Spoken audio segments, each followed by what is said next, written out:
Hello BookTube, and welcome back to Sagalong 2021. This is a big BookTube event. Myself and a bunch of other BookTubers are once again celebrating the Icelandic sagas. An amazing body of literature that has every mood for every temper. And in previous years, we have sort of ranged far afield and given each other all the leeway in the world. But this year, we're doing something different. This year, we're all reading the same saga.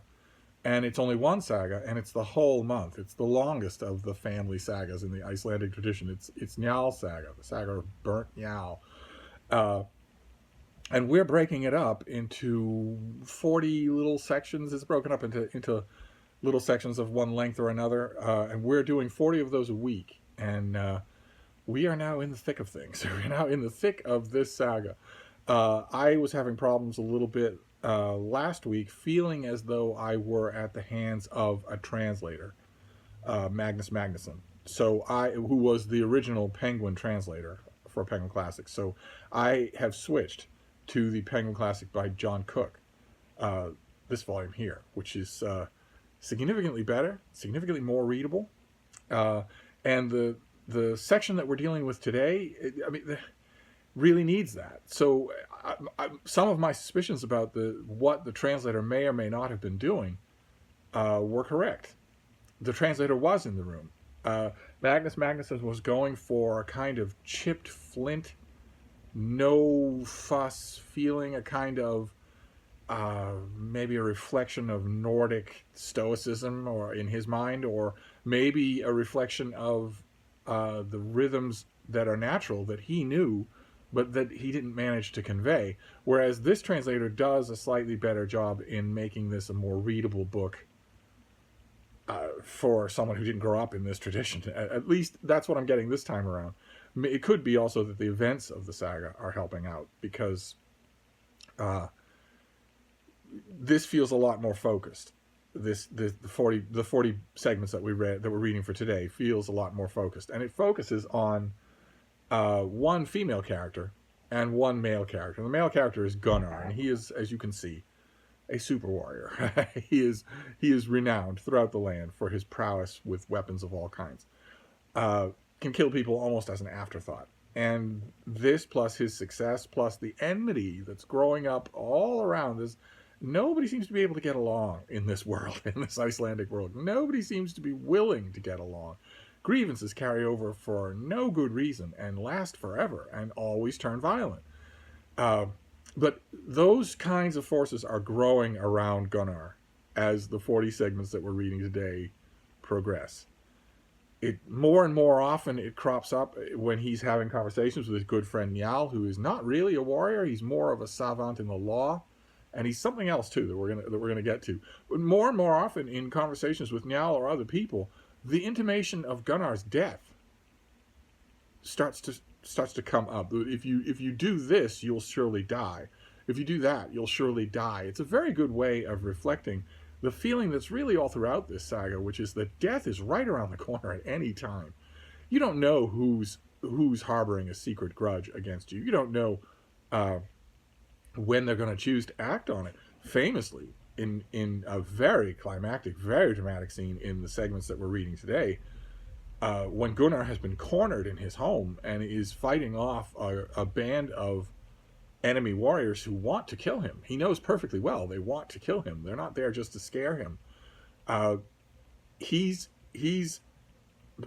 fending that siege off alone when his bowstring breaks. And one of the main female characters in the saga refuses to give him a lock of her hair to replace it. And it's an odd moment. She refuses because at one point earlier he was brutal to her, slapped her. And yet in that moment, when his life, and as far as she knows, her life too is on the line, not only does she refuse, I don't see how. I think it's a nice little poetic thing. I'm really doubting. I mean, I know the women in Iceland are tough, but I don't see how the lock of a woman's hair could function as a bowstring designed to pull 40 pounds of pressure from a grown man. One way or another, not only does she refuse in that moment, totally unbeknownst to him, he doesn't see it coming. He expects she's going to say, yes, by all means, pluck me bald. It's your life that's on the line. But the resentment that she's been harboring chooses that moment to assert itself. And not only does she refuse, but he refuses to simply take a lock of her hair. It wouldn't be hard to do, but he doesn't do it. But before we get to that point, the segments that we're reading today just get increasingly violent. And I don't know if it's just the 8-year-old boy inside me, or maybe it's the fact that I am steeped to my eyeballs in Homer's Iliad and I'm getting ready to read it again. I read it every June. But it seemed to me that I was closer to the... We don't know who wrote this thing. It seems, like I mentioned last time, it seems clear to me that it was just one author. This is clearly one artistic vision that I'm reading, to use a Ponzi term, but you know what I mean. I'm definitely hearing a story from only one person, which I don't often get that. I don't always get that impression, like, for instance, even in other sagas. But here, I feel certain that if this wasn't originally thought up by one person, it was definitely written by one person. One way or another, though, I don't know what the reason is. Maybe I just love the violence, or maybe I'm accustomed to it because of Homer. But one way or another, in this segment, I got much more of a feeling of getting what the author was trying to do, of having the author closer to me, which was the feeling that was really missing last time. And I blamed the translator for that, but it was partly the author's fault as well, because the author's writing all sorts of tongue-in-cheek stuff about a culture that I know nothing about, almost nothing about. So there are all sorts of little incidents that happen here and there. Well, so-and-so said this. And then the incident ends there. But you know, I thought anyway, reading little bits and pieces like that in the sections that we've read up until today, I felt that in that moment, a hall on an Icelandic winter with a long fire burning would have erupted in laughter, or knowing appreciation. Oh, wow! Can you believe that's what he did with that moment? And I could feel that was true in those moments, but I couldn't intuit. I couldn't grope my way to what I was supposed to get out of it. Whereas in these sections, especially the violent sections, there's a lot of fighting. There's a lot of bloodletting in these 40 sections that we're reading today. I very much got a sense that I was on the same wavelength as the author. I very much got a sense that I understood what he was trying to do when at one point in one fight, one character takes his sword and lops off the leg of another character, and the character who's been demasted, he looks down at the stump, and the man who just cut off his leg said, "Man, don't bother to look, it's gone." The guy keels over dead. But the violence here is the key. It just escalates and escalates, and you get a sense in these chapters that Gunnar is not going to make it out alive, that this violence is going to claim his life. There's a great scene, an ambush at a fjord, where Gunnar and his companions are rushed by a bunch of other men. It erupts in violence, and Gunnar emerges victorious. Eventually, his assailants, who've lain in wait for him, decide, well, if we stick around, we're all going to die, and they just run off. And Gunnar wants to chase them, and his friend says, no, we're already going to be dirt poor from the amount of money that we're going to pay to the law just for the people we've killed already. We don't need any more dead bodies. And that moment struck me, not just because of the awesome violence, but also because I think that's the thing that I liked most about these sections this time around. I don't know if it was that I changed translators. In order to test that, I'm going to try a third translator into English next time. I'm going to find another translator into English. I'm sure that I can, and see what that's like. But I don't think it was just the translator. I think there's it feels ham-handed to call it a theme. But I think a theme is emerging, coming closer and closer to the surface here, as I figure out what... I know it's a silly question to ask, especially of a saga, but I want to know, just as a Western reader, what this is about. What this thing is about. And I'm getting a sense that I know what that is. In fact, Njal himself says it at one point in the sections that we're reading today. He says that it's only by groping towards the law that we will change the way we were into the way we want to be. And you can see that in Gunnar himself in these segments, because he doesn't want to keep hacking and hewing legs off. He actually wants to abide by the law, to abide by the all thing, to let's legislate this out. If you keep your word and no one who's negotiating on your side means me any personal harm, I'm perfectly willing to abide by anything. And Njal says the same thing over and over again, that surely this is the way to go. And that is the sense that I get in these segments, is that this is a country trying to awkwardly, bloodily alter the way it governs itself. And again, to me, that reminded me of Aeschylus' Oresteia, where the conclusion is the birth of the rule of law, the birth of the end of vendettas, and blood debt. And I got a sense of that here. It's no spoilers here, but it's too late for Gunnar. And you get the sense that it's too late, that transformation is going to be slow enough and halting enough so that it's too late for everybody.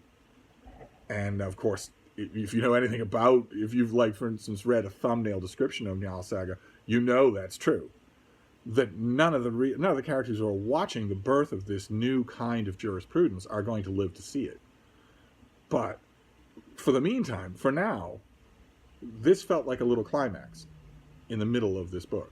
The story of Gunnar comes to a conclusion and has reverberations. The effects of it lap out in all directions. It feels like a turning point, not just to the reader, but to the characters in the story. I love that. So this section really worked for me in a way that the previous ones kind of sort of did not. At first, I was outliving the momentum of having been taught this book by a charismatic teacher who loved it, which I learned can be as much of a hindrance as a help. And then I got the impression that Magnus Magnusson was right there and that he was trying to prove a point and didn't care whether I was involved or not as a reader. And now I get much more of a sense of momentum, much more of a sense that I am on the same page as the translator, and that's great.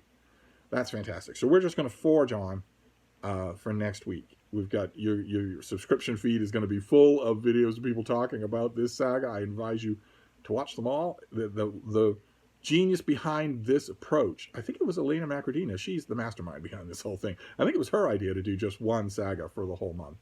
And the genius behind it is, for me anyway, is that I'm seeing how all these different readers, all of whom I respect, but who couldn't be any more different from me, most of them. No wisecracks about Mark Richardson.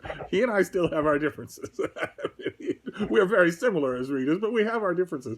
And it's been fantastic for me to watch this group of people read this same bit of this inscrutable work. Makes me understand why people love the read-alongs so much. Makes me wish I got invited to more of them. But unfortunately, I smell. But you know who would smell really good in this section, the sections that we're reading today? Sam would. In the middle of nowhere here, in order to protect Gunnar, somebody offers him not just a dog named Sam, but an Irish wolfhound.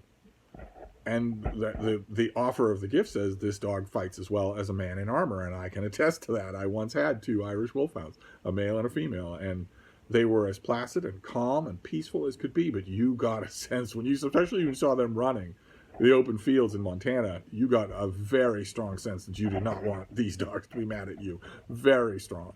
That was wonderful to see Sam, and to just be told his name is Sam. No antecedents, no family trees, no Sigurd the Peacock or anything like that. Just Sam.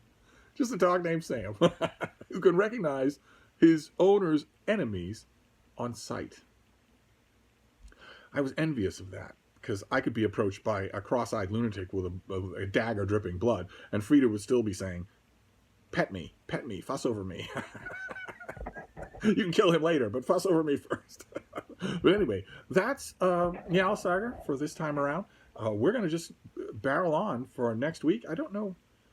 I confess I don't know what day it is, so I'm not sure if we're finishing next week or not. I think we have too much of the work left to go. I think we're probably 2 more weeks doing this.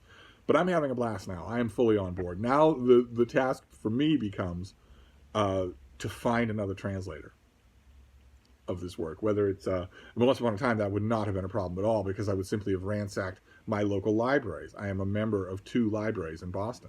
I would have gone to them and found something, even through interlibrary loan. But that's a lot harder to do in a pandemic. So I will see what the internet has to offer. So that's Njal Saga for now. I'm having a blast. So I'm going to wrap this up, and I'm greatly looking forward to next week. Thank you, BookTube.